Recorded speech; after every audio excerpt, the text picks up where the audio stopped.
Good morning. Today, well, it doesn't really matter what today is because I'm doing that thing again where I have filmed or took pictures of something while on holiday and then just a millennial version of it. I want to show you the slides on my holiday. I went to a synagogue on this particular day, and it was one of the only synagogues in the whole world where they allow people to be buried on the grounds, because that's not usually a thing. And I was very excited about that. But because we were going there and it was a religious place and it was also a memorial to the Budapest ghetto during World War II, I never feel right filming. I never feel like walking around going, oh my God, look what I did next kind of thing. And I know you don't have to vlog like that. You can film respectfully. Personal preference, I don't like it. I didn't even like taking too many pictures, but I took some because I think it's important to talk about it. It's educating. And it is what I did, and it was really interesting, and I want to talk about it. So I'm just going to play the vlog, watch it with you guys, and just stop when there's something to talk about. So good morning. Today is a Wednesday, and I'm very excited and a little stressed out because we are off to the Jewish Quarter today, and I'm very excited about that. It's all I've wanted to do all week. I'm really excited. I got up late, and now we're leaving late, and that's stressing me out a little bit. I miss that apartment so much. But I'm happy, I'm excited. So let's go. So this is the grounds of the synagogue. This was actually meant to be, when it was first built, it was meant to be just a garden, or I'm sure like a water feature. It was meant to be obviously used for something completely different. But in December of 1944, Budapest was taken over by Nazis, and it took a long time for that to happen because Budapest and Germany were actually allies, and for most of it, the Jewish people were actually quite safe. A lot of people from the more rural side of Budapest and Hungary, they would actually come more to Budapest, more central, where it was safer. There's actually quite a lot of books I bought where it talks about how a lot of Jewish people from neighbouring countries actually came to Budapest because it was safer. But unfortunately, I actually have just been doing some further reading on this. I knew that Jewish people were deported, but I thought that was between December 1944 and January 1945 when they were saved and liberated. No, apparently it happened a bit before that. It trickled in before they actually took over and then occupied Budapest, and it actually started in July 1944, so it wasn't that far away. And between July 1944 and January 1945, just under 500,000 Jewish people were deported from Budapest or Hungary to places like mainly Auschwitz and stuff like that. And it's heartbreaking. It's something like 437,000 something, and it's horrific. It's horrific considering in 2011 the census came through reporting that there's only about 10,000 people who have volunteered to admit that they were Jewish, because you don't have to state what religion you are anymore. And I was speaking to someone in one of the synagogues, and she believes / estimates there are about 80,000 people left in Budapest who are Jewish, and that's kind of horrific considering that in 1945 there was only 70,000 Jewish people that had survived the Holocaust. So the synagogue in this Jewish ghetto, this is the synagogue, and this was a part of the Jewish ghetto, and what they did is they took about 2,200 bodies that had died in the ghetto, and they buried them in the synagogue as part of the memorial. So that's what the plaques around the trees are. That's what that is, and it's heartbreaking. It's very, very heartbreaking. And then this is a beautiful, beautiful memorial piece on the grounds of the synagogue. It actually is made out of complete metal. The branches, the bark, everything is steel. I think steel, but metal. And on each leaf engraved is a name of a person lost. And there you go. You can see engraved on the leaves. Why am I pointing like you can see that? And then what we got to do as well, which was really awesome, was we actually got to go inside the synagogue, which is amazing because I've never been inside a synagogue. And then something really interesting, they did free tours, which was really nice, but you did have to pay to go in the synagogue, but worth it. And they also had like a little Holocaust museum in the basement, and it was just information on the walls, but there was a lot of information. Like, I took a picture of each one and I've been reading over them, and there was a lot of information. But in here, in the synagogue, I learned that this is a new kind of synagogue. It's not what you would know if that you've been to other synagogues. One, that it looks very church-like. It's long, rectangular. Well, most Orthodox synagogues are hexagonal or octagonal. They're not rectangular, but it is beautiful. It is absolutely beautiful. So it's kind of got a lot of Catholicism mixed in. Also here, if you can you see my mouse? Yeah. Here you will see organs, and that is also something that you do not see in a synagogue. They do sometimes have music and instruments, but it's not an organ. That is also a very Christian thing, and it was because they were a new kind of Jewish faith. So they weren't Orthodox and they weren't not Orthodox. They were something else, and I cannot remember the name. I keep thinking Tog, but it's not. Oh, that's going to do my head in. Basically, it was a word they made up, and it was something like new faith or new beginnings or something. I think it was Greek and Hebrew or something mixed together. Yeah, so that might be one of the reasons why it was a little laxing in the Orthodox traditions.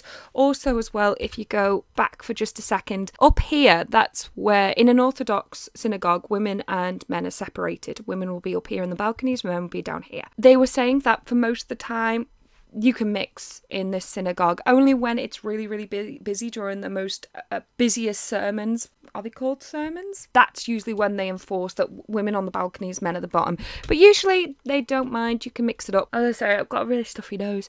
And then that's just the ceiling. That's just beautiful. Had to take a picture of that. So this is the garden. Once again, it's just beautiful.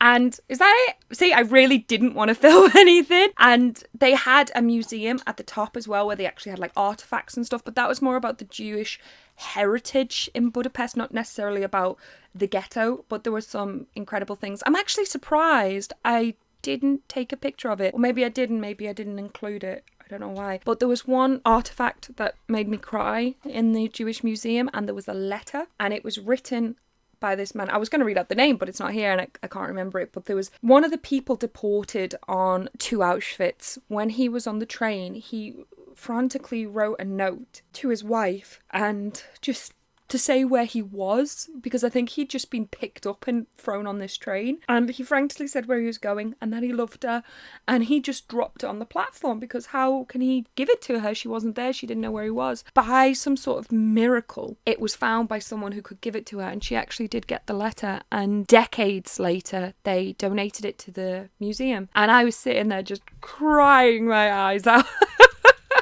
A part of me wished they translated the letter, but at the same time I'm like, that's not my business, that's his business. But yeah, I kind of wish they translated it. After we left the synagogue and I came from the gift shop and I bought many books from there. They actually had some of the best Holocaust books I've ever seen in a gift shop, and one of the best things I bought, and I really wish more places did it. This was like, I think it was like £4 or £5. It was really cheap.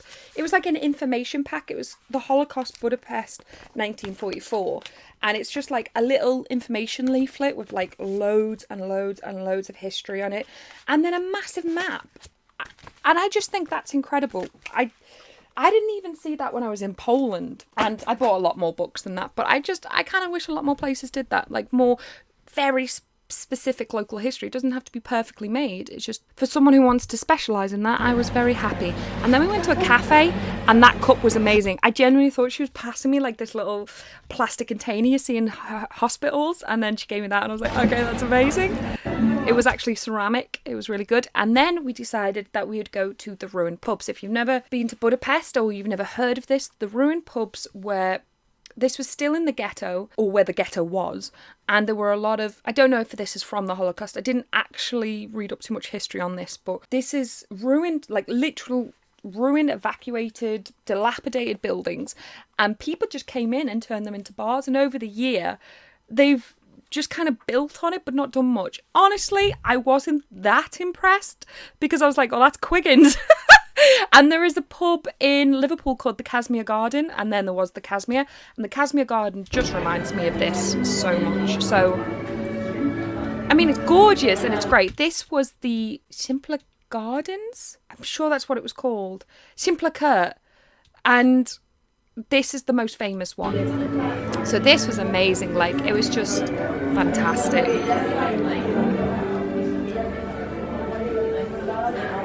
We didn't get a drink. I kind of wish we'd stopped by to get a drink, but they are very used to tourists just coming in and out. So we didn't feel pressured that we had to get a drink. And then this was the outside, which once again, it just looks like Casimir Gardens. It really, really does. This is one of my favourite pictures I took in Budapest. And yeah, it kind of just highlights the trippiness of it. And then we found out you could go upstairs. So we went upstairs. This is just like almost a display on the staircase. And then when we came upstairs, we realised this wasn't a roof, it was a floor. And it's got like a mini forest and then obviously loads of rooms. That's the charm of this place though. It's me and my mum having a conversation. That was a staircase. It just looks like something from Saw. Yeah, I love it. Right. This isn't meant to be in the vlog. Sometimes when I'm filming and I think of something or I remember something, I talk to the camera and it will remind me when I'm editing. This is do you ever hear music when you're watching a film or something and you're like, that's amazing, I love that. And you're like, I love that. And then but you don't know what it's called and you want to listen to it. I heard a piece playing in this pub and it was something I always hear in film, something I always hear in TV, and I'm like, I always want to watch it or listen to it, but I don't know what it's called. So I sang it to myself so I could Shazam it. Shazam apparently doesn't understand my humming, so I'm going to play it to you. And if you know it, please comment below what it is because it's driving me insane.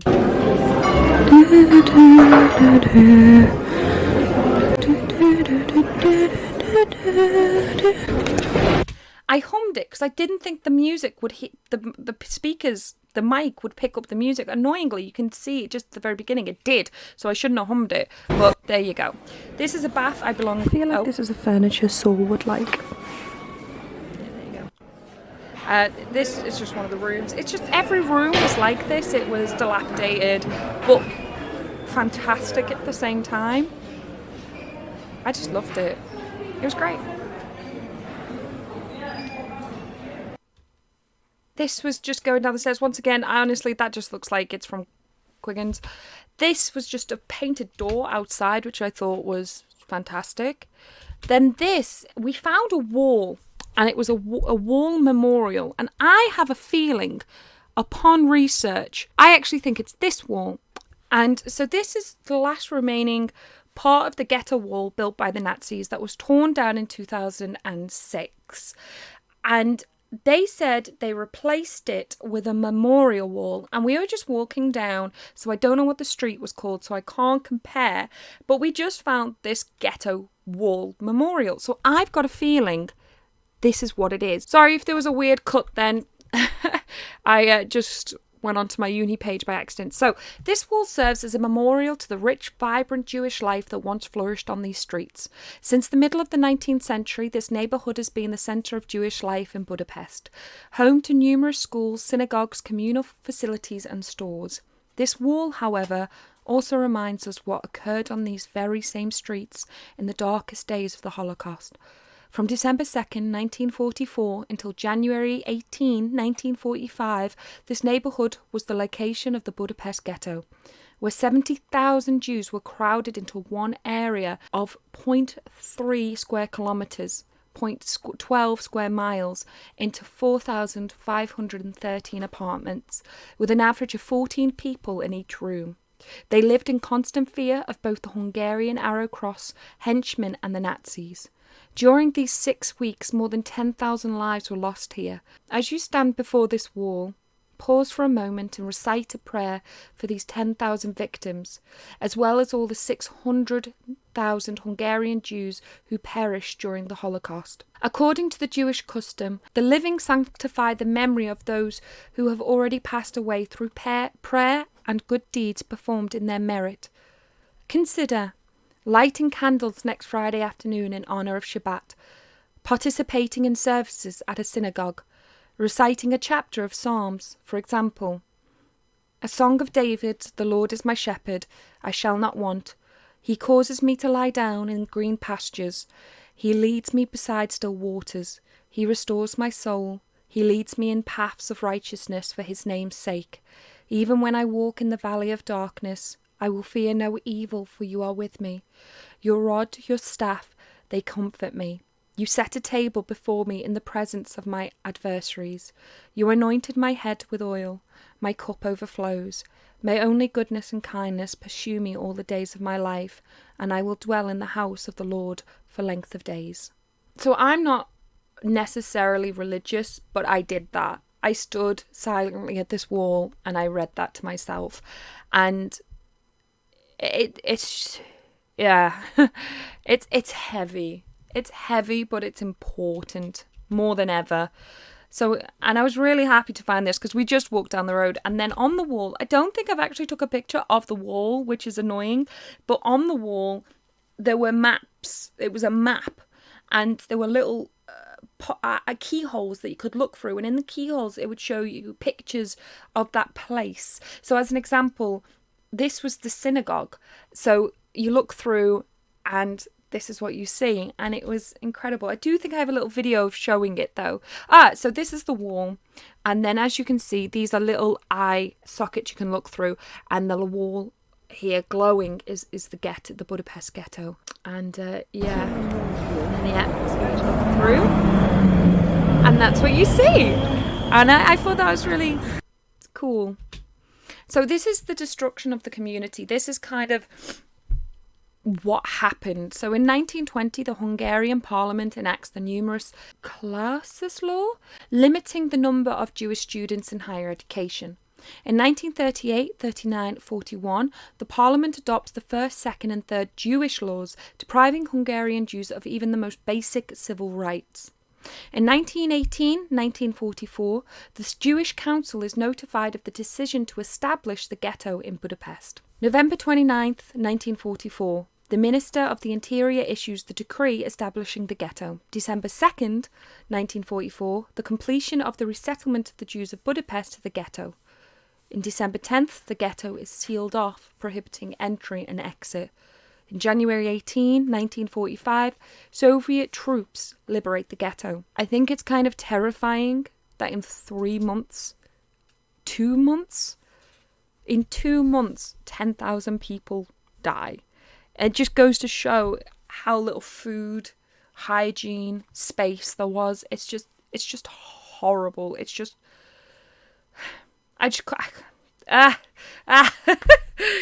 it upsets me so much. And then so we went for a walk, and we didn't really find anything else. Like, that was kind of an absolute jewel to find. But I Google mapped, and I was like the little tour guide for my mum, and we found this, which is, it's actually not this one. I took a picture and I can't find it, but the next building over is the New York Cafe, I think it's called, New York Palace Cafe, and it's incredibly grand. Like, you know when you see old films and all like the silver screen Hollywood movie stars would eat at the most incredible places, that's what it looks like. And apparently for every person who goes to eat there, they're all given a postcard that the cafe itself will post for you, but you get to write about your experience there to whoever you want. And I kind of wish we'd gone there, because the one thing I actually did love about going to Hungary at this time, one of the bad reviews about the New York Palace Cafe was that the queues were just far too long. Wherever we went, there were no queues. We went at the perfect time where it really wasn't too cold. It was meant to be -7, but it was totally fine. And it was just really quiet. No matter where we went, it was nice. It was quiet. It wasn't overcrowded. There was one time where we even had a tour bus to ourselves. It was great. I kind of wish we sat there and ate there now. But I was broke, so probably best. So that's actually the palace, but this was so pretty. I was like, oh no, that has to be the palace. But yeah, so this corner is actually the New York Palace, and it was great.